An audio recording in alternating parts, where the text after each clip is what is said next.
Well, yesterday could not have possibly gone any better than a 3-0 sweep, which is what I picked up thanks to the free picks and my best bet last night. But as I told you in yesterday's video report, it was deja vu all over again as far as I was concerned with the Warriors, facing a 2-1 deficit in a best-of-7 series with a Game 4 on the road. And just like in the Memphis series where they won Game 1 at home, lost Game 2 at home, lost Game 3 on the road, and then pummeled the Grizzlies in Memphis for game number 4. The Warriors followed the same exact track and did the same last night by taking care of business at Cleveland to re-steal the home court advantage that was taken from them when the Cavaliers scored the overtime win in game number 2.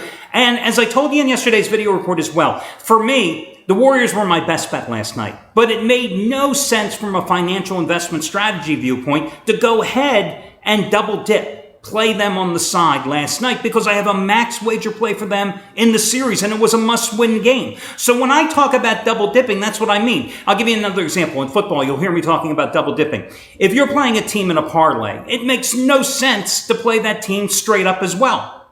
Pick your poison. Play them just one way. If you're playing a team in a teaser, I know you're adjusting the points, but it makes no sense to also, from my viewpoint, to play them straight up. That's double dipping. Go find another bet on the board. That's the wise move to do. And for me last night, knowing the Warriors were in a must-win situation and having a max wager play on them, I needed them to win last night.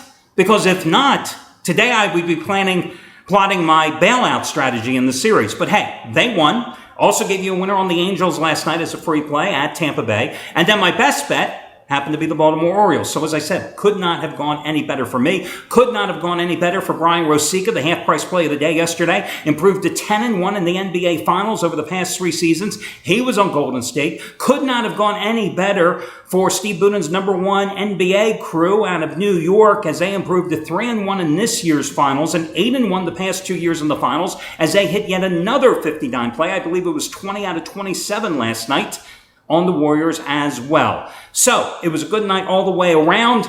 But listen, before we move forward, I think it's always important to take a look back. And let's just review what happened here in this game last night. Because you see the final score, and you see everybody talking about the Warriors really turned it on. They played a great game last night, blah, blah, blah. Oh yeah? Do you know it was a 6-point game going into the fourth quarter, right? 6 points into the fourth quarter. This for a team, the Warriors had a double-digit lead at halftime, gave it all up quickly in the third quarter, rebuilt it again, and it was a 6-point game going into the fourth quarter. Now, you have to look at the Cavaliers last night, and you have to say, okay, as I pointed out in yesterday's video, LeBron was due for a bad game. I mean, even Superman has a day off every now and then, and he had an off night last night. 7 for 22 shooting, 12 rebounds, and 8 assists. He's not going to get 38 to 40 points every single night, and he didn't last night. But really, what let the Cavaliers down and gave the Warriors the game last night was the fact that the backcourt, the 3 primary players in the backcourt for Cleveland, were just atrocious last night. J.R. Smith and Iman Shumpert and Matthew Dellavedova, a combined 7 for 35. 7 for 35 shooting. 19 total points. J.R. Smith last night, 0 for 8 three-pointers. 0 for 8. The team as a whole, the Cavaliers, 4 for 27 from three-pointers for three-point land. And yet it was a 6-point game going into that final quarter. Why did Cleveland manage to make it a 6-point game going into the fourth quarter? Because yesterday, yes, Steve Kerr made the decision, held it away from the press, which is his right. He didn't have to tell everybody, hey, I'm not going to play Andrew Bogut tonight. He's going to get 3 minutes off the bench. I'm not starting. I'm changing my starting lineup. I'm putting Andre Iguodala in. Great move, right? Because Iguodala, the only guy that had any chance to perhaps contain LeBron, you're not going to stop him, played well and also was a factor offensively with 22 points and 8 for 15 shooting, okay? But you look at the job the Cavaliers front court did there. Well, when you go small and you have Iguodala and Draymond Green as your 2 biggest guys along the front court, well, you got to have a problem here. And Mozgov last night continued a great unheralded series for him with 28 points and 10 rebounds. Tristan Thompson, 12 points and 13 rebounds. Not bad. You got 40 points and 23 rebounds from your power forward and the center spot. LeBron had an off night, but you lost the game because your backcourt shot 7 for 35 and only accounted for 19 points. And listen, that was a game last night the Cavaliers could have easily snatched if they got any shooting. Steph Curry definitely was looking to get more of his teammates involved in the offense last night, and it showed. I mean, he had 6 assists, 4 turnovers, but, a quiet night offensively, 22 points, 8 for 17. But Draymond Green showed up. I think going through the first 3 games, Draymond Green was 7 for 29, I think, shooting.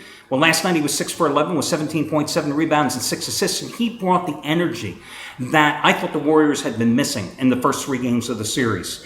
But on the other hand, Klay Thompson last night, very quiet 9 points, 4 for 9. If I had told you going into the game that Klay Thompson would have 9 points, would you have believed the Warriors would win by double digits? I highly doubt it. So I think it's interesting to reflect on the game. David Lee, as I anticipated, was going to get some minutes after being forced into hibernation most of the regular season, missing most of the postseason, not playing in games 1 and 2. He had a very strong game in garbage time to lead the Warriors to an aborted comeback try in game number 3. Last night, he provided another spark offensively and gave them another scoring option. And let's face it, Warriors needed to space the floor in order to create the flow motion offense that they use.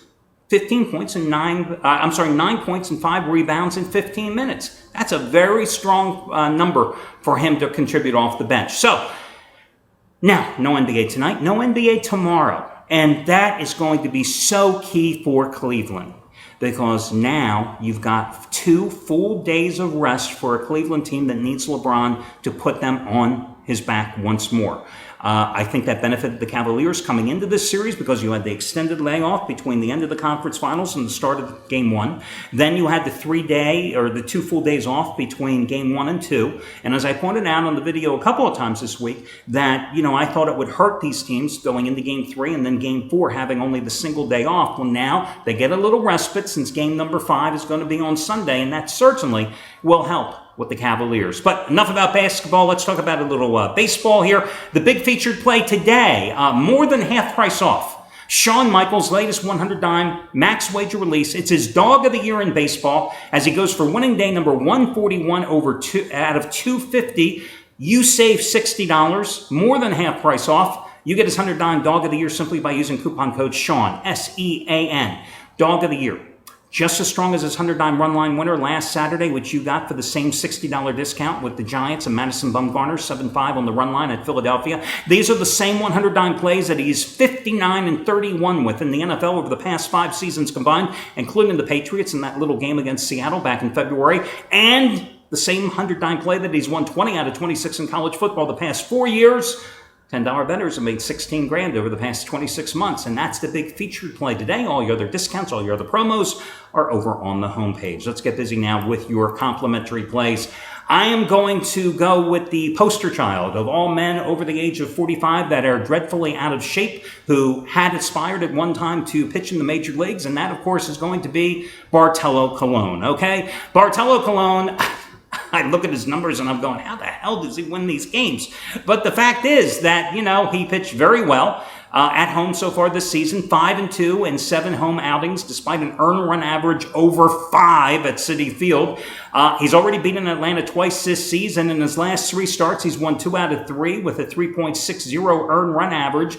I like the fact that after getting no hit 2 nights ago and then following up with a loss on Wednesday at home to the Giants, last night the Mets rallied and scored the walk-off win. So even though they've lost 6 of their last 9, I'm willing to venture my money here free play-wise on the Mets here tonight, who have won 4 straight and 7 of 9 against the Braves. Braves, they've gone in their own funk. They've been scoring a lot of runs, but they've lost 6 of their last 9 because their bullpen just implodes on a nightly basis. And that's really what I'm counting on here tonight. Because although Alex Wood himself imploded last week and got himself tossed out after 3 innings in his last start, even though he is 4-0 with a 2.15 earned run average in 7 road games this season, the Braves have lost 7 of his last 10 starts. 6 career starts against the Mets. He has an ERA of 4.09, so I'm going to take the Mets minus the 110 in this particular spot. I'm also going to go with the Texas Rangers minus $1.30 at home with Wandy Rodriguez on the hill. Rodriguez,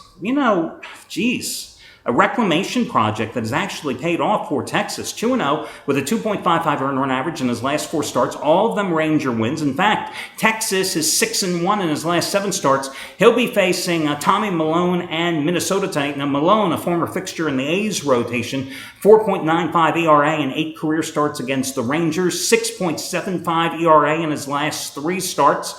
Made his first major league start in 6 weeks in Boston 8 days ago. Not particularly effective. Got the no decision despite giving up 9 hits and 4 runs in 5 innings. Rangers return home after losing 3 of 4 to cap a long road trip. They had won 7 of their 8 previous games. They have won 5 of their last 6 at home. Twins have come off 3 straight losses. I think they lost 3 in a row at home to the Royals. They scored just 3 runs against Kansas City's pitching staff. They are coming off a 1-5 homestand in which they managed just a total of 12 runs. So I'm willing to go ahead and take the Rangers in this particular spot. So that'll do it for your free plays. I'm going to go with the Rangers and the New York Mets, and that'll do it for today. Best of luck to you guys, and I'll talk to you again tomorrow when we do this one more time.